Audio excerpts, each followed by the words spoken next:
Hi guys, welcome to Madly Meals. Hope you all are doing very good. இன்னைக்கு நாங்கள் எங்களோட vlogல ஒரு சூப்பரான ஸ்வீட் ரெசிபி தான் பார்க்க போகிறோம்.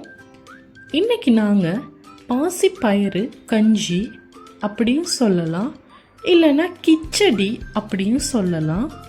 ஸோ இந்த ஸ்வீட்டை எப்படி செய்கிறதுன்னு பார்க்கலாம். அதுக்கு முன்னாடி நம்ம சேனலுக்கு நீங்கள் புதுசாக இருந்தால் மறக்காமல் சப்ஸ்கிரைப் பண்ணிவிடுங்க, பெல் பட்டனையும் கிளிக் பண்ணிவிடுங்க. அப்போ தான் நான் போடுற வீடியோஸ் எல்லாமே உங்களை வந்து சேரும். ஸோ முடிஞ்ச வர இந்த வீடியோவை ஃபுல்லாக பாருங்கள். வாங்க இன்க்ரீடியன்ட்டுக்குள்ளே போகலாம்.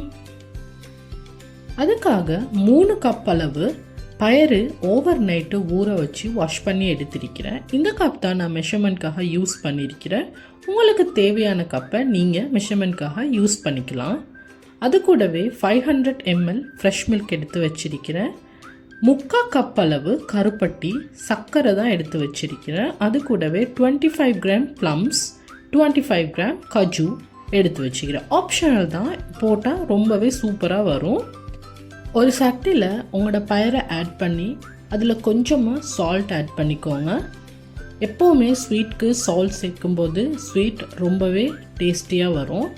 அது கூடவே வாட்டரை ஆட் பண்ணி அடுப்பில் வச்சுக்க போகிறோம். நீங்கள் வாட்டரை அதிகமாக ஆட் பண்ணிட வேண்டாம், கொஞ்சமாக பயரிட மட்டத்திட அளவுக்கு கொஞ்சம் மேலே வாட்டர் ஆட் பண்ணி அடுப்பில் வச்சுக்கோங்க. ஸோ ஃபயரு ஓகே தான், நார்மலாக மீடியம் ஃபயரே வைக்கலாம், கொஞ்சம் அதை விட கொஞ்சம் ஹை ஃபயரே வச்சு மிக்ஸ் பண்ணி விட்டுடுங்க. மிக்ஸ் பண்ணிவிட்டு அப்படியே மூடி விட்டுடுங்க. ஸோ இது நல்லா பாயில் ஆகி வரும் கன்சிஸ்டன்சியில். மேலே நொர மாதிரி வர ஸ்டார்ட் ஆகிடும்.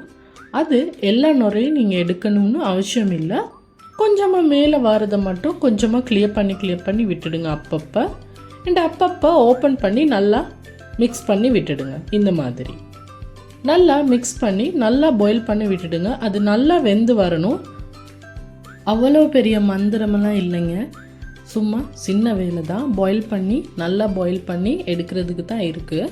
பாயில் பண்ணி நாங்கள் எடுத்து வச்சிருக்கிற இன்க்ரீடியன்ட்ஸ் எல்லாம் அதில் போட்டு மிக்ஸ் பண்ணி எடுக்கிறதுக்கு தான் இருக்குது. பட் டேஸ்ட்டு அல்டிமேட்டாக இருக்கும். நீங்கள் டெஃபினட்டாக வீட்டில் இதை ட்ரை பண்ணி பார்க்கணும். இப்போ நல்லா தண்ணியெல்லாம் வற்றி வந்துடுச்சு, பயரும் நல்லா வெந்து வந்துடுச்சு. இப்போ நாங்கள் எடுத்து வச்சிருக்கிற கருப்பட்டியை அதில் ஆட் பண்ணிக்க போகிறோம். நீங்கள் துண்டாக உடச்சி கூட ஆட் பண்ணிக்கலாம். எனிவே நீங்கள் அதை போட்டு மிக்ஸ் பண்ணும்போது சூட்டுக்கு அது அப்படியே உருகி பயரோட மிக்ஸ் ஆகிடும். ஸோ இந்த டைமில் கைஸ் ஃப்ளேமை நல்லா குறைச்சே வைங்க. கருப்பட்டி நீங்கள் போட்டது கொஞ்சமாக கரைஞ்சி அப்படியே மிக்ஸ் ஆகி வந்துடும். ஒரு அழகான சாக்லேட் கலரில் அது கொஞ்சமாக உருகி அழகாக வரும். பார்க்கவே இப்படி இருக்கும் லுக்கு. ஸோ டேஸ்ட்டும் அதே மாதிரி வரும். ஸோ தண்ணியை நீங்கள் நல்லாவே வற்ற விட்டுடக்கூடாது. நீங்கள் லோ ஃப்ளேமில் வச்சாதான் தண்ணியும் வற்றாது, சர்க்கரையும் கரைஞ்சி கொஞ்சமாக மிக்ஸ் ஆகி வரும். இந்த டைமில் ஃபர்ஸ்ட் நீங்கள் ஒரு 300 ml பாலை ஆட் பண்ணிக்கோங்க. பாலை ஆட் பண்ணி மிக்ஸ் பண்ணி விட்டுடுங்க. கொஞ்சமாக பார்த்தே நீங்கள் பாலை ஆட் பண்ணுங்கள். பால் கூடிடும் கூடாது, அதே மாதிரி கணக்கான ஒரு பதத்துலேயும் பால் வரணும். ஸோ நீங்கள் கொஞ்சமாக ஆட் பண்ணி பார்த்துக்குங்க. நான் 500 ml பாலையுமே ஆட் பண்ணிட்டேன். உங்களுக்கு ரொம்பவே பால் ருசி வேண்டான்னு நினைக்கிற பர்சனாக இருந்தால் கொஞ்சம் குறைச்சி ஆட் பண்ணிக்கோங்க. அது கூடவே கஜுவையும் ப்ளம்ஸையும் ஆட் பண்ணி நல்லா மிக்ஸ் பண்ணி விட்டுடுங்க. பால் ஆட் பண்ணும்போது கைஸ் கருப்பட்டி 0 எல்லாமே கரைஞ்சிடுச்சு, ஒரு சின்ன பீஸ் கூட இருக்குல்ல.